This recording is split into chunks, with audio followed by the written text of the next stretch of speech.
Hello, and thank you for joining us for Nonprofit PR and How to Get Started. Whether you're looking to educate the public, increase donations, or find volunteers, public relations can support the growth of your nonprofit effort, event, or organization in various ways. However, you may not know how to get started. So today, we're going to be speaking with Mercy Chikowore, a PR maven with over a decade of experience creating communication strategies for nonprofit, entertainment, and private sector clients.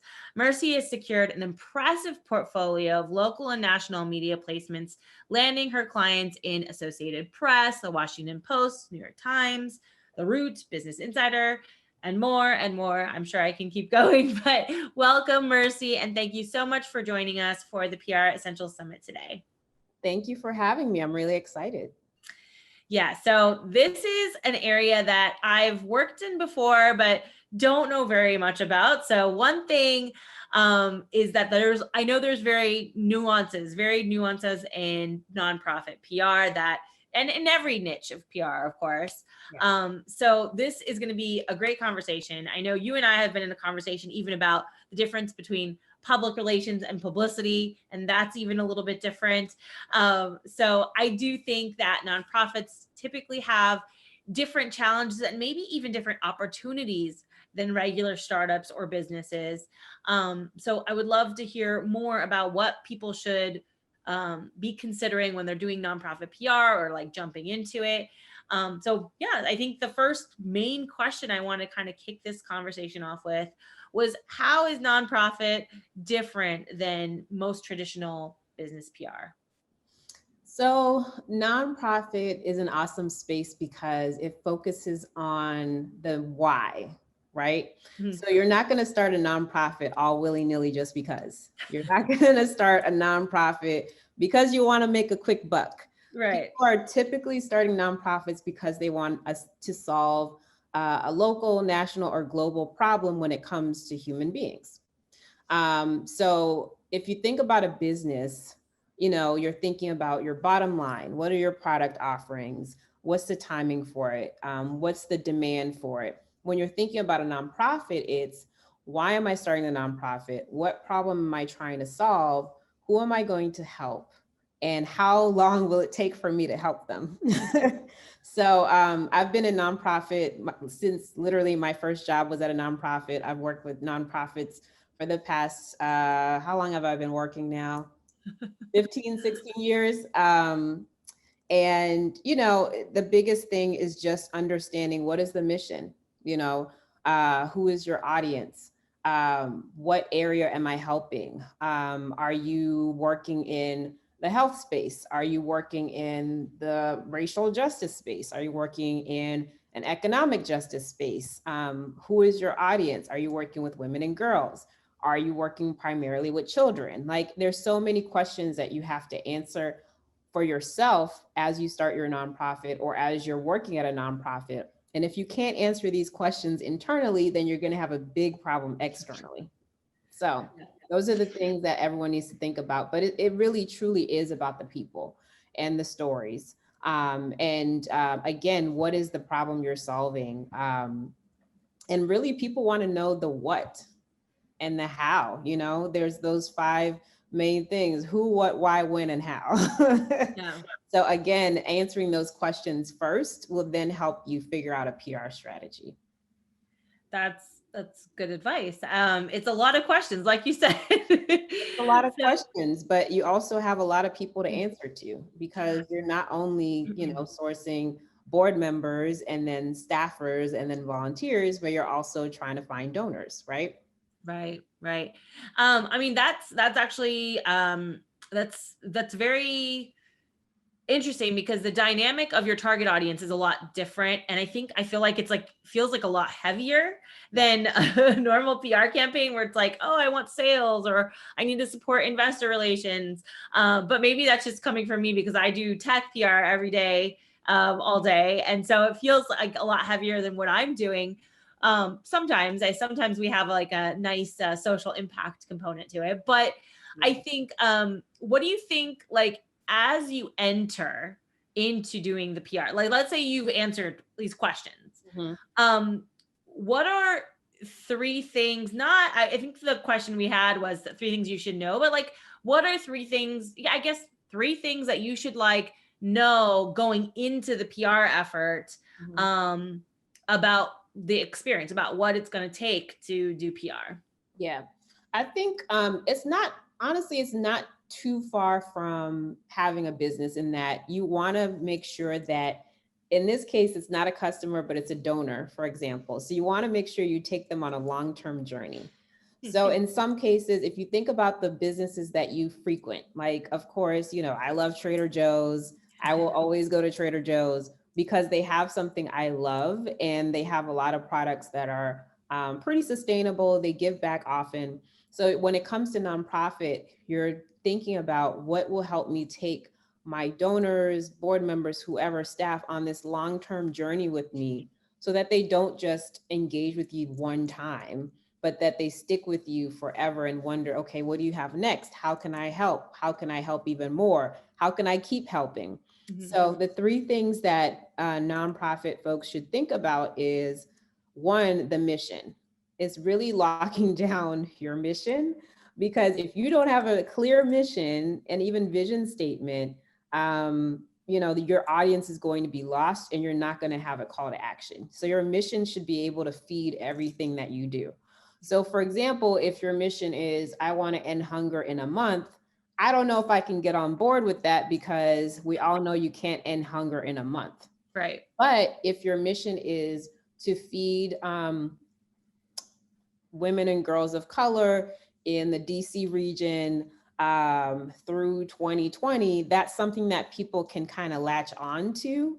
And it's a little more tangible, especially when you think about it mentally. If something is so lofty, your vision or mission is so lofty that people can't attach themselves to it, then you're going to lose people. So having a clear mission is imperative because that's going to feed all of your messaging. So think about your mission and ask yourself, is this mission even realistic? And can people help us achieve this mission? So that's the first thing. The second thing, who is your audience? Everyone has an audience. Businesses have an audience. Musicians have an audience. You know, who are the folks who typically show up? If you can't answer that question, it's worth doing some research in advance, but you should kind of get a sense of, okay, we see donor A, B, and C always keep coming back. Maybe they're middle-aged women who have kids. Maybe they're businessmen who own, you know, their own startups. Maybe it's typically millennials. Maybe it's even little kids who reach into their piggy banks and they're like, I want to give to this nonprofit. So it's really thinking about who is your audience, because your messaging and anything that you do is really going to cater to them. And if you can't reach your core audience, and even if you don't know who you're talking about, how do you know what to say? Right. So you need to know who you're talking to. You need to know where you find your audience. The best example I give is, you know, if you have a client who is trying to reach their audience who typically has iPhones, you know, let's think about Clubhouse even. It's for iPhone users. But the client decides to pour money into folks who have Androids. Right. There's a clear disconnect because you're missing your entire audience who actually has iPhone and not Android. Not that I'm endorsing any one of them. So think about this is not an endorsement. But Apple, I'm here if you want to give me anything. So the last thing to think about is how are we reaching our goal? Are you reaching the goal through grant making? Are you reaching your goal through fundraising? Are you reaching your goal through research? What is it that you're adding to this space that you're entering in that nobody else is doing? In the same case as businesses, right? You're not going to create a business that someone else has as well, though we've seen it time and time again. But in the nonprofit space, people are more willing to donate to an organization that's taking a unique approach to solving that problem.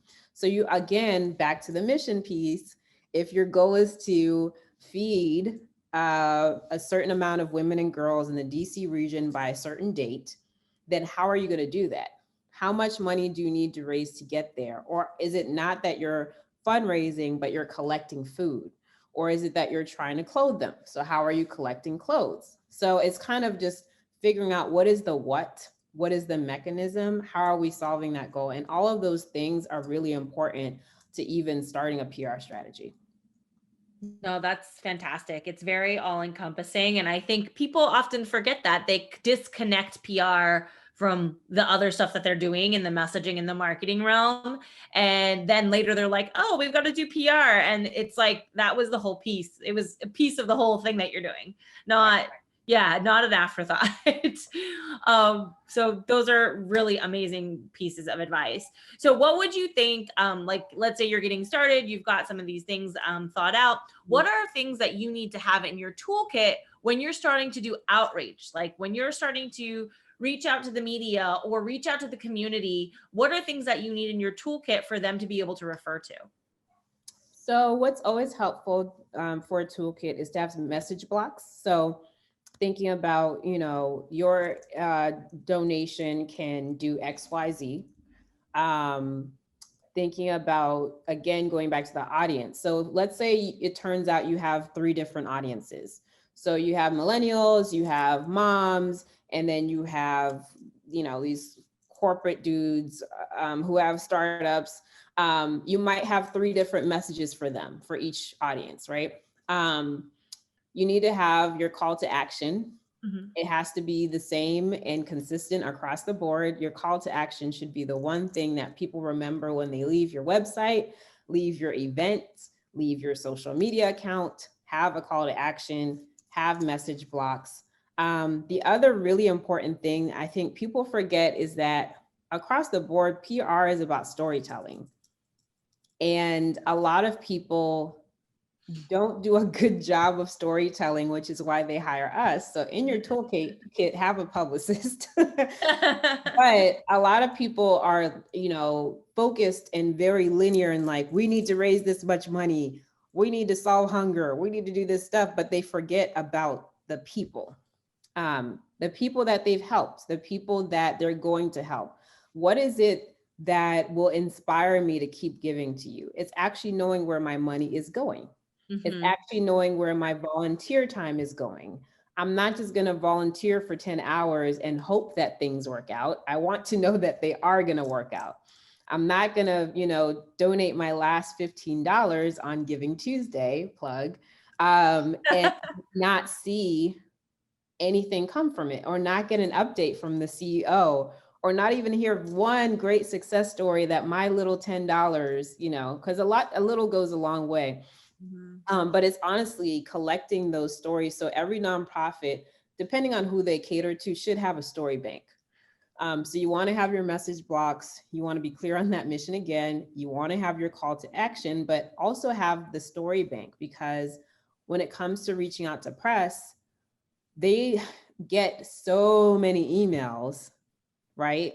And so many nonprofits reach out to them, and everyone has an amazing cause. Like no one is going to look at a nonprofit and say, oh, you're doing nothing for us, right? Right. Because then you shouldn't be in business, because they have to make money too. But you want to hear those success stories. You want to hear, Paula didn't have the resources to take care of her family, but because of XYZ organization, she now has a job. She now got job training. She finished her degree. She kept her lights on this, Christmas. And she was able to feed her family and send her kids to school. Like, we want to know, like, what is that journey that this nonprofit is taking people on? We want to know, how many people have you served this year? If you serve one person, we're a little concerned, but if you serve 1,000, like that's a great number, So it's really the story bank, and statistics is the last thing you should really have. No one should enter a space, and we see this time and time again on social media, but nobody should enter a space that they're not well versed in. Yeah. So I'm not just gonna start, an organization, and this is actually a real organization, but an organization to benefit African survivors living in the United States. I need to know how many African women are in this region, how many are suffering from breast cancer, how many are surviving from breast cancer, what are their challenges, what are the statistics around that, right?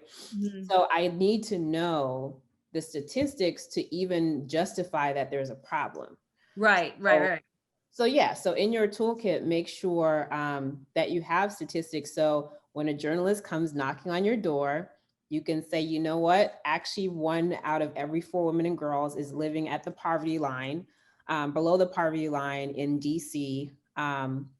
And, we actually have 3 women who are willing to talk to you in these different sectors, whether they're childcare workers, perhaps they're even a domestic violence survivor, perhaps they're an early care and education professional. And let me show you how these 3 women have been helped by our programs and our funding.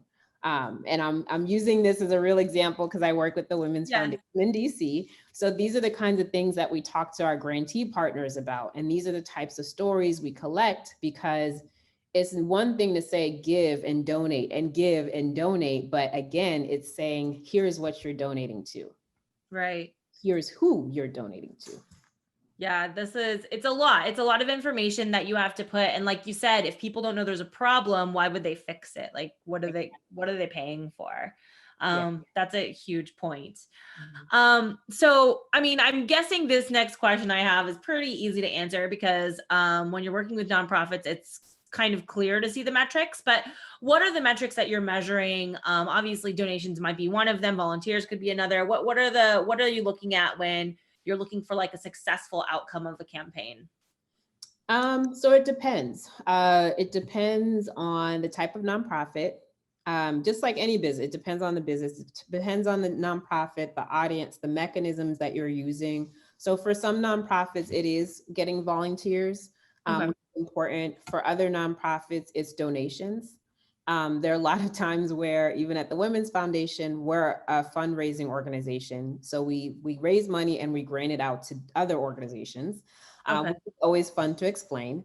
But we only collect money, but we definitely get phone calls of, can I drop off my canned goods? Can I drop off clothes? And we're like, no, but we know some organizations you can give to, which are our grantee partners.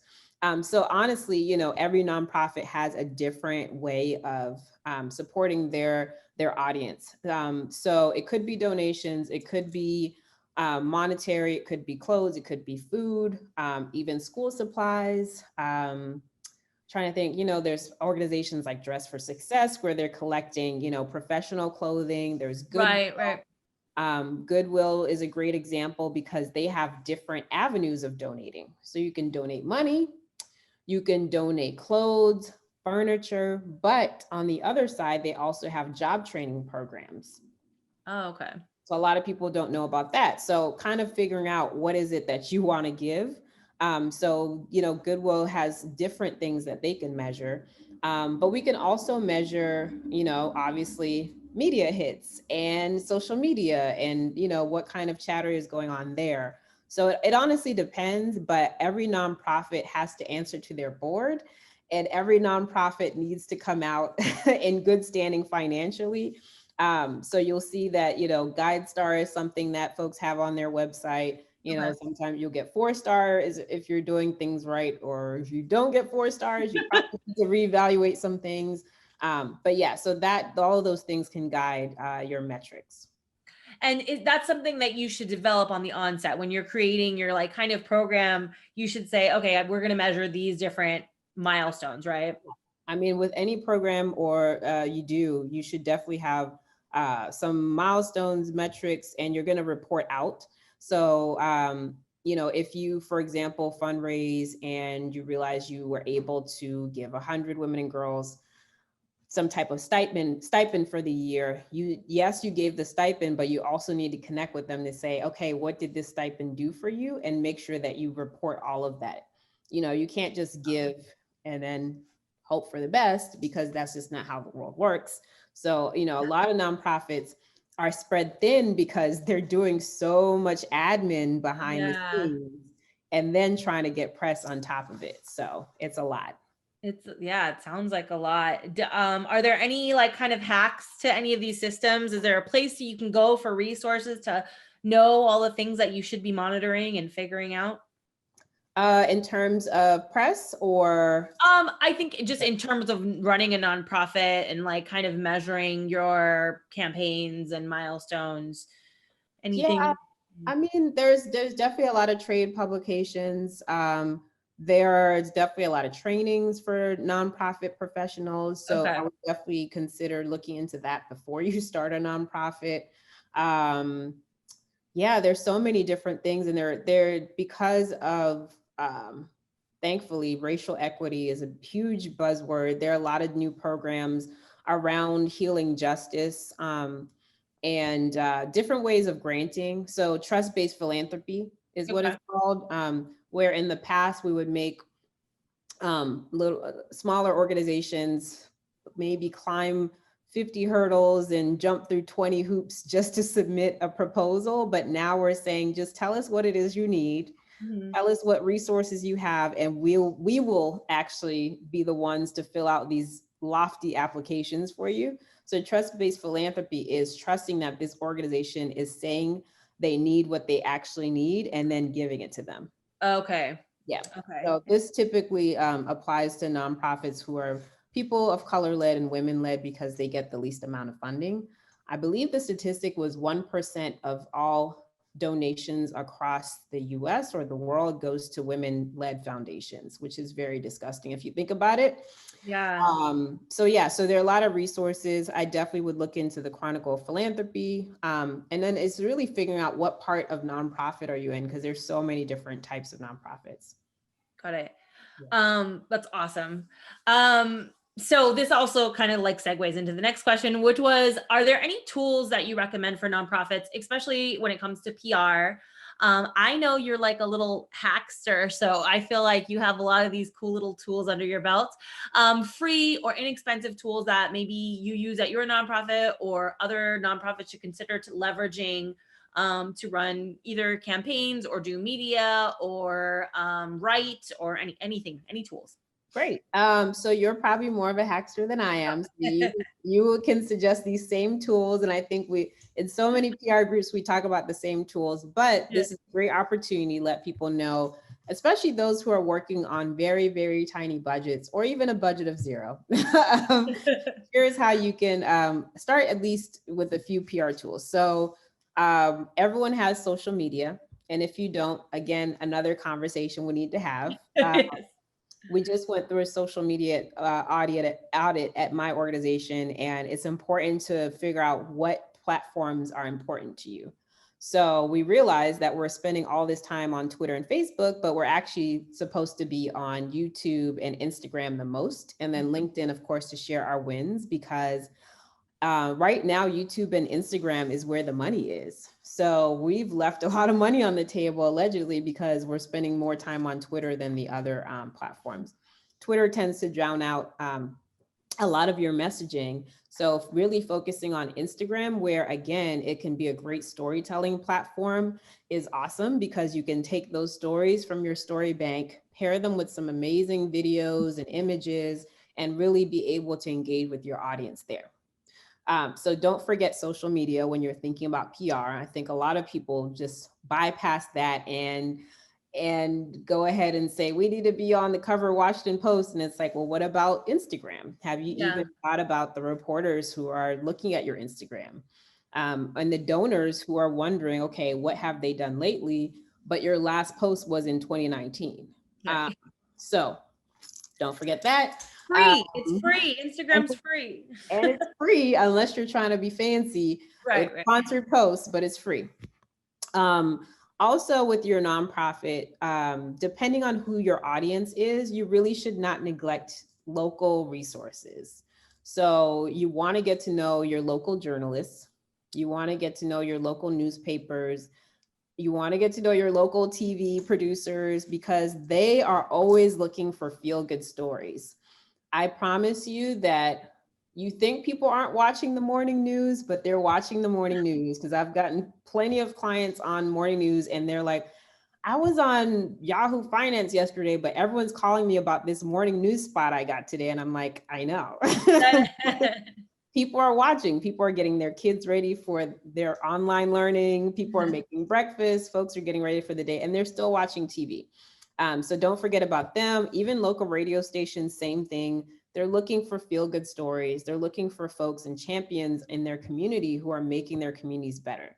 So again, that's something you can find easily because local publications always list their emails and phone numbers, and they love getting phone calls. Not so much the TV folks, Yeah, oh, yeah. unless you have breaking news, but definitely newspapers for sure. Love getting phone calls for story leads. So don't forget your social media. Don't forget your local media. And then when it comes to other PR tactics, so HARO, HARO, Help a Reporter Out is going to be a great resource to sign up for. If nothing else, you can at least figure out what reporters are actually looking for. Is there a nonprofit section? There's you'll probably find more in the lifestyle section. There's a business and finance section. I think it's like scattered throughout all of the Haros. Yeah. Yep. So you want to think about, what section do you fit in, sign up for that section, or you can get all of them and just kind of read through every morning and afternoon / evening.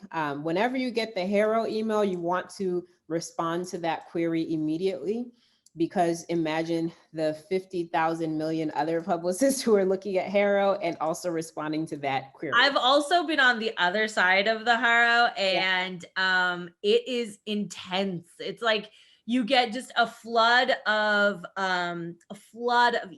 So I guess the other tip on top of that, it would be, respond to the query as they ask. Like, give them what they ask for, because I can tell you, I got so many responses one time for an article I was writing for Forbes and I just deleted people who didn't follow directions. Like, that's how easy it is to get deleted. And this happens all the time for media, any media outreach. If you don't follow directions, or if you're not specific, or you don't hit their sweet spot, you're deleted. That's it.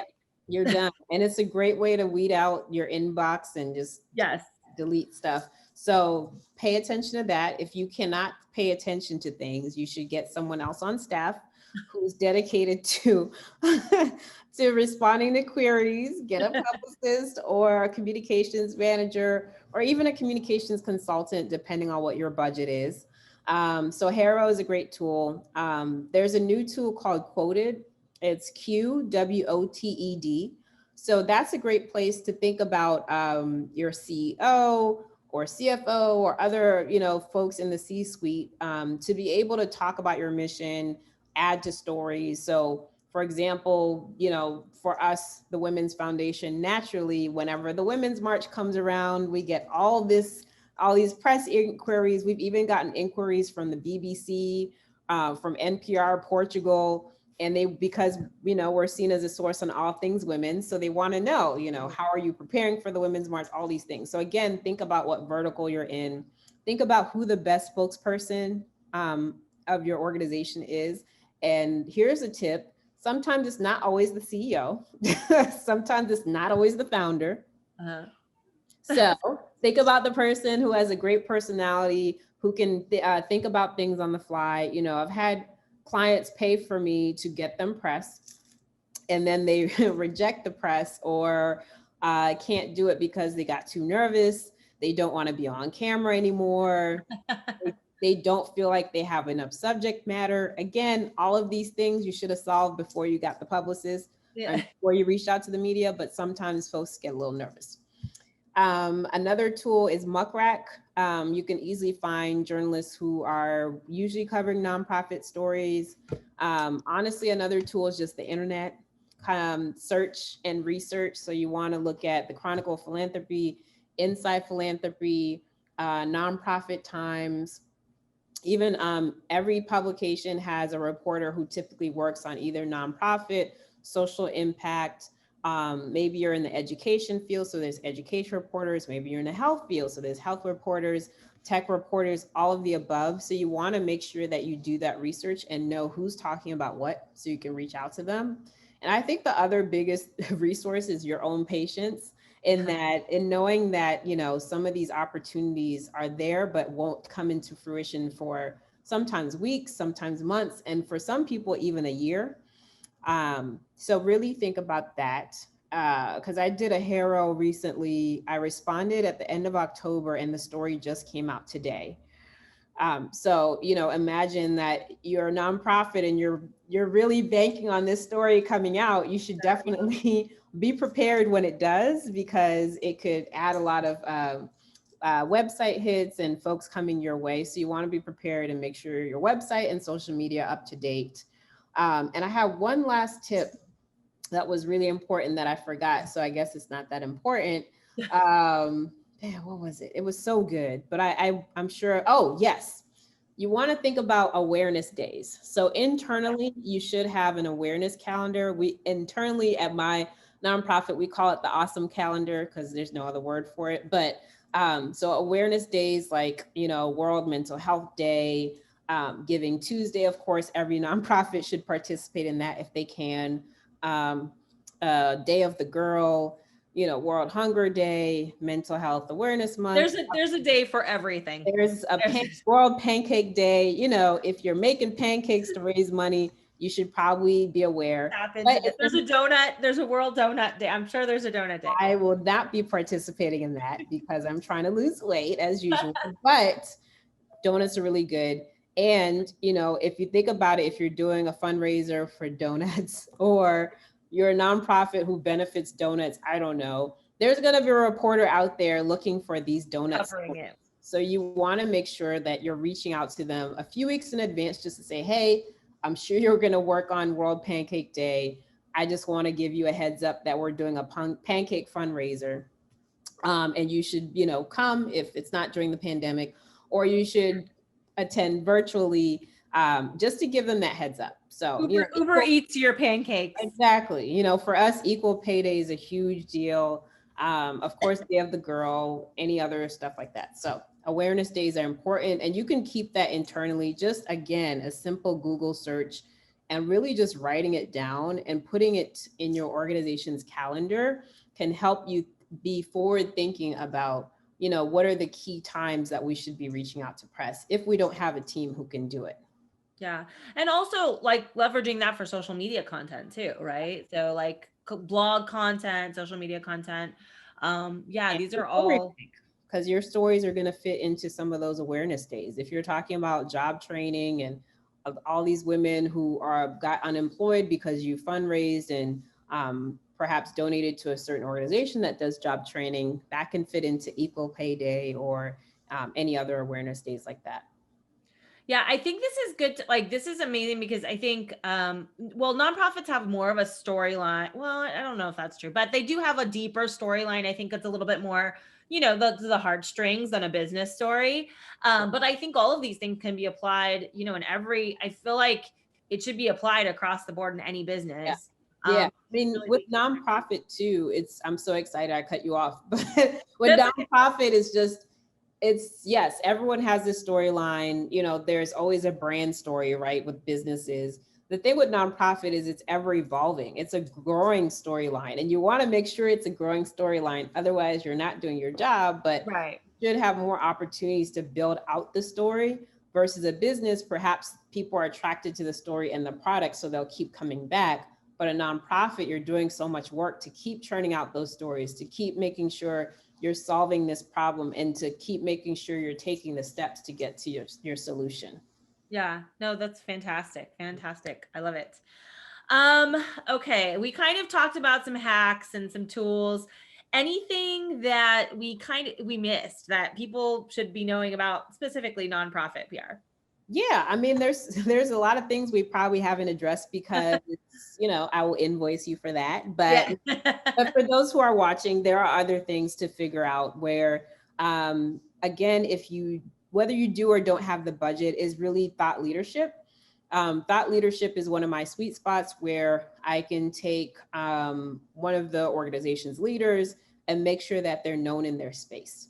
So with thought leadership, that means speaking engagements, that means op-eds, that means that person is the voice of the organization. They're an expert on this subject matter. They know what they're talking about. People come to them often for this resource. People come to them often to understand, what's the latest statistics on this issue that you're working on. And if they, again, if they don't know these things, figure out who that person is going to be at your organization.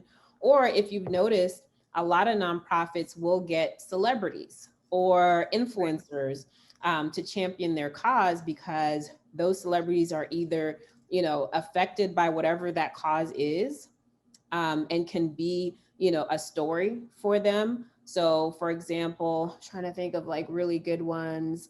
My Well, friend. I actually worked with a nonprofit in Malibu, and Gabby Reese was one of their celebrity spokespeople. It was a water charity. Mhm. So she was good because she's a nationally known or globally known volleyball player, sand, water, Yeah, so you absolutely. had that little connection. Absolutely. There's so many different celebrities who are championing so many causes. Um, I wish I had a whole list of them, but Yeah. but you can think about that yourself when it comes to a number of people. They will be great because it's easier to get press with celebrities. And especially if they're willing to do interviews on your behalf, especially if they're willing to do tours or anything else on your behalf, and especially social media on your behalf, you really can tap into a different audience there, and even, it helps leverage the press piece and get you in some publications where most nonprofits aren't sexy. Let's be honest. Like, most nonprofits are not on the gossip sites, thankfully. They're not going to be on or, those kinds of Unless they public. do something wrong. Unless Right. But having an influencer, spokesperson, or someone who can champion your cause is helpful. But again, if that's not someone in your organization, reach out to someone and see if they're willing to do it for free. If you've heard them talking about that cause before. But thought leadership is really great. Which again, you can do internally, is map out, what conferences should that person be attending? What Mhm. conferences should they be speaking on stage A at? little bit of stalking, I see. A lot of stalking. You want to make sure you get your CEO or whoever that person is on that stage so that they can champion for your cause. They can add more visibility to your cause, and they can become a subject expert. Anytime they're on stage, virtually or in real life, is a great deal for your organization, and it drives more eyes and more funds to your organization. So, definitely speaking opportunities. If they can write, even better. If you can write on their behalf, even better. But op-eds are important. You'll notice a lot of nonprofit leaders tend to write op-eds in like Huffington Post and New York Times. There's so many issues going on, especially this year, that Yeah. it's important for leaders and subject matter experts to really lend their voice to these topics. So think about those op-eds. And even if it is a whole post on LinkedIn, I know LinkedIn does a lot of different things. They have LinkedIn Live. Right. They have different opportunities for, your CEO or whoever it is at your organization to speak on behalf of your cause. And yeah, think of other opportunities where you can even partner with other organizations. We partner with women's foundations all the time. We partner and do cross blog posts. We do joint op-eds. That's an even better opportunity. So if you're at a smaller nonprofit, maybe think about partnering with a bigger nonprofit. If those CEOs are friends, get those communications teams together and you can write a joint op-ed. And I've done that before. Did one for Huffington Post. You could even do one in, an Essence magazine, or all of these media outlets are looking for people to write because it saves them time. They don't have to interview your CEO. Your CEO can submit a story and they can edit it and you're good to go. So yeah, so those are the kinds of opportunities where you really should look within your organization and figure out who are the subject matter experts. Are we really using our organization's talents accurately? Um, and then even just utilize social media. Are you putting your staff out there? Because your staff are subject matter experts too. If Mhm. you have a researcher in your organization, they should be on social media telling people the latest statistics. And really, it's just getting people to know you more. It's getting them to be more bonded to you because they see a face behind a name. Right. Um, so definitely utilize social media, even do IG takeovers. If you do an Yeah. Instagram takeover, another way to get visibility and to also partner with organizations and to also do the storytelling piece where we've definitely had people we funded take over our Instagram and say, hey, this is a day in the life of what I'm doing, you know, whether it's a youth program or Right. a woman who works in childcare or whatever it may be. But again, it's that storytelling piece. Yeah. Video, document everything basically. Document everything. If you can have videos and photos, you know, definitely have those on hand. Add that to your toolkit. Get a photographer friend, get a videographer friend, or get a really great phone and start getting out there and taking pictures. And of course, there are resources like Unsplash and stock photos. Yeah. Nappy Co is one that's geared towards Black people specifically because images are super important, especially when it comes to diverse images right now. Yeah, someone actually recommended Pexels to me. Yep, Pexels is another good one. So yeah, there's so many different free resources out there where you don't have to start from scratch. You know, you don't have to hire an award-winning video team or award-winning photographer. You don't have to bust your budget just to get a photo. You know, you can look online and figure it out. Awesome. So yeah, I think we've given way more. Please don't invoice me. Way more than is necessary to get started with the PR strategy. But thank you so much, Mercy, for joining me today. I think a lot of people will come away with great insights. And then also, you know, where can they find you if they want to contact you or connect with you? Sure. No, this was so much fun. And I'm glad I got to give you way too many tips. You're probably like, what do I do with all this? Yes. But you can always find me at mercyc.com, mercyc.com. I always say it's mercy like Lord have mercy. And it's all the same on social media. It's either at mercyc or it's mercyc on Instagram. So I hope you know, got something out of today and feel free to connect with me anytime. Awesome. Thank you guys so much. And thank you for joining us again, and see you in the next panel.